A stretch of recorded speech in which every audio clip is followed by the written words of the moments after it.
L'homme qui sort de la voiture, c'est Cédric Jubilard. Il est arrivé lundi matin à Albi pour être jugé devant la cour d'assises du Tarn pour le meurtre de sa femme, Delphine Jubilard, qui a disparu dans la nuit du 15 au 16 décembre 2020. Cédric, son mari, dit qu'il est innocent. Pas de corps, pas d'aveu, pas de scène de crime, pas de trace ADN, pas de témoin, pas de preuve directe, et donc pas de prison. En fait, comme souvent, c'est un petit peu plus compliqué que ça, mais c'est possible et c'est arrivé. C'est même arrivé dans un cas un peu similaire. C'est arrivé en 2000 avec la disparition de Suzanne Viguier, qui disparaît mystérieusement à Toulouse. Et comme Delphine Jubilard, Suzanne Viguier voulait divorcer de son mari et elle avait une relation avec un autre homme. Après sa disparition, le principal suspect, c'est son mari Jacques. Lui, il est acquitté 2 fois, pourtant comme pour l'affaire Jubilard, il n'y avait pas de preuves, mais des indices graves et concordants. C'est-à-dire que si on les considère ensemble, si on les additionne, ils vont rendre vraisemblable le meurtre. À l'issue du procès, à la fin du procès, ce sera aux 3 juges et à 6 jurés tirés au sort dans l'annuaire de voter, à bulletin secret, la culpabilité de Cédric Jubilard. Les juges et les jurés voteront selon leur intime conviction, avec une règle, c'est que le doute doit toujours profiter à l'accusé.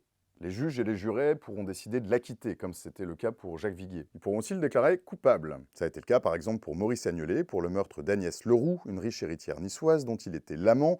Maurice Agnelet qui est d'abord acquitté, puis condamné à 20 ans de prison en appel. Cette fois encore, pas de preuves et pas d'aveu, mais un faisceau d'indices graves et concordants.